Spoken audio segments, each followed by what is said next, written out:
Podcast Bichos Tagarelas. E o meu amigo, o franco brasileiro, o jornalista que mais entende de automobilismo no Brasil, Renato Rossi. Toquem as cornetas, Maurício.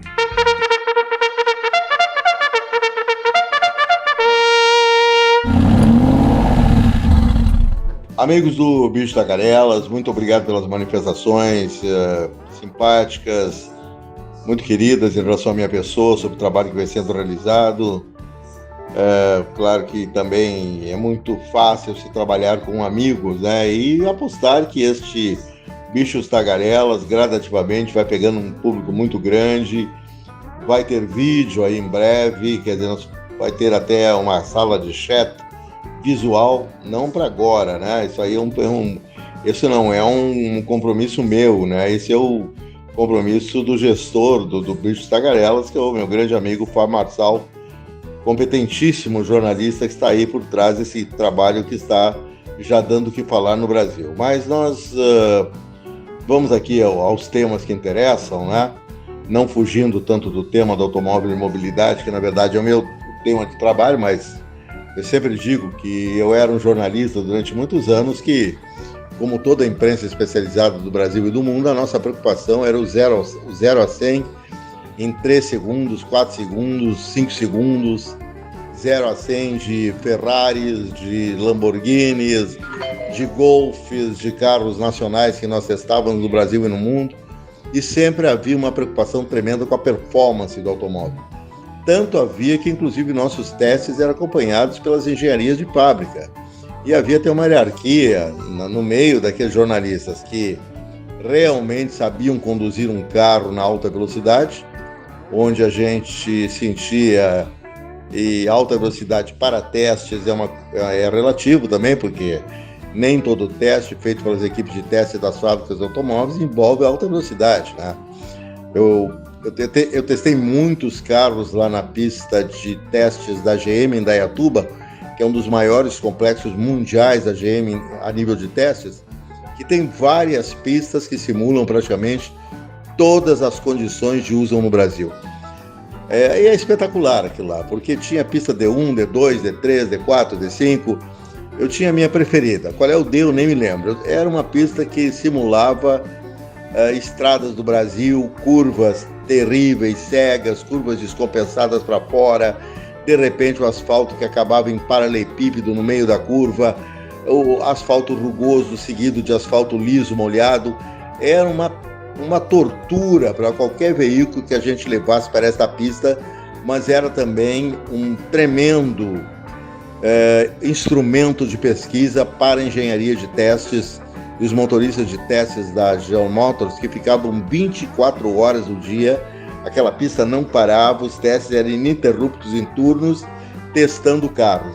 E a GM testava toda a linha em testes exaustivos. Era um grande ponto positivo da General Motors do Brasil. Depois eu tive a oportunidade de estar também na pista de testes da GM, lá perto de Los Angeles, na Califórnia, também com seus desafios, como estive nas pistas de testes de Dearborn, que é o bairro de nascimento da Ford, do Henry Ford, lá em 1910, 1920, onde tem a famosa casa do Henry Ford. A casa do Henry Ford é um negócio absurdo, né? Porque o cara construiu a casa em 1930, nos anos 30, pré-guerra, e colocou tecnologia na casa que era movida por água. Ele movia eletricidade, ele tinha seu próprio gerador elétrico baseado em fontes que ele tinha na casa.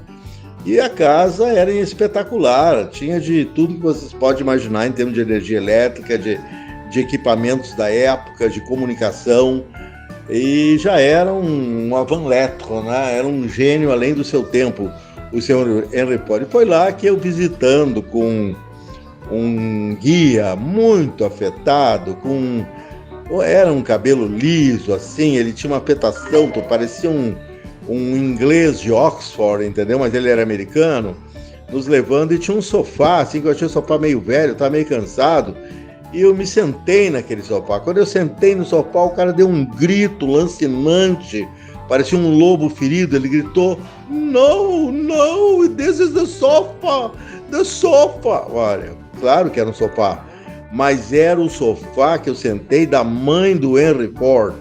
O sofá devia valer mais ou menos uns 15 milhões de dólares. Se eu quebro aquele sofá, eu pego prisão perpétua nos Estados Unidos. Sorte que na época eu estava magro, então não houve problema, mas que mancada sentar naquele sofá, numa casa museu, né? Só a minha cabeça mesmo de gaúcho fazer um troço desse. Bom, amigos, é bom brincar um pouco, né? Essas aventuras pelo mundo também tinham seus aspectos extremamente engraçados, mas eram principalmente para um jornalista um grande aprendizado, né? Porque não tem o que tinha de valia esses lançamentos internacionais, o estar em contato com grandes executivos das montadoras, com técnicos de alto nível, como continua, né? Só hoje as coisas estão mais relacionadas ao Brasil e as montadoras, algumas têm suas panelinhas, leva o cara que é do tal portal, que já é figura manjada, leva outro, e os jornalistas, a maioria são esquecidos nesses eventos, né? Mas como eu passei 25 anos na estrada, em coberturas internacionais, sinceramente, eu não tenho nenhuma saudade da vida que eu tive, de passar grande parte dessa vida em hotéis e aeroportos e viagens que eram agradáveis, outras tremendamente desagradáveis. Então fico quietinho no meu canto, né? Mas agora eu não vou ficar quieto no meu canto, não. Dia 16, eu estou indo já à tarde para a cidade de Gramado. É que eu comecei o Conversa do Bichos aqui, o podcast, com essa informação. A Renault decidiu apresentar o seu Renault Kardian, o seu grande produto para o mercado brasileiro e latino-americano, o SUV, que nós vimos no Rio de Janeiro há 40 dias atrás, um belo design, faz parte da nova fase da Renault chamada Renaulution, que é ter produtos de maior qualidade e produzir menos com maior valor agregado. Eles estão conseguindo isso, a Renault, já estão com alguns carros lá na ponta do mercado europeu. Um é o Stepway, que é muito mais avançado que o Sandero Stepway que nós tivemos aqui no Brasil, e o Sandero já acabou de sair de linha, né? Não será mais produzido no Brasil. Deve vir esse Stepway muito mais belo em design, mais interessante, mas somente em 2025. O que nós teremos agora, dia 16, é a apresentação do Kardian, que entrará no mercado brasileiro ainda em março. Grande produto, eu acho que vai ser um produto de impacto no mercado brasileiro. Um SUV de porte médio, mais ou menos tamanho de um Pulse, tamanho de um Tracker, com um design mais impressível, mais bonito em relação a esses dois citados. Ele vai vir no mercado bem coalhado, bem inflacionado, que é o mercado que mais se movimenta no Brasil, esse mercado de SUVs de porte médio, né? Que acabou fazendo escola, porque vários produtos que estão aqui no Brasil, como o T-Cross, e outros que foram produzidos aqui, acabaram nos mercados primeiro-mundistas, né? Numa inversão de sair do terceiro mundo para o primeiro mundo.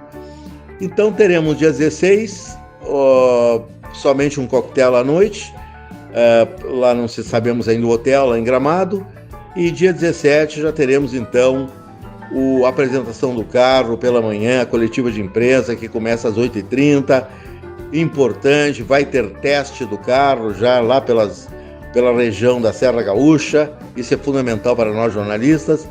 E depois no dia 18, repara que eu comecei no 17 e fui até o 18. No 18 nós estamos embarcando para São Paulo, aliás, 19, né?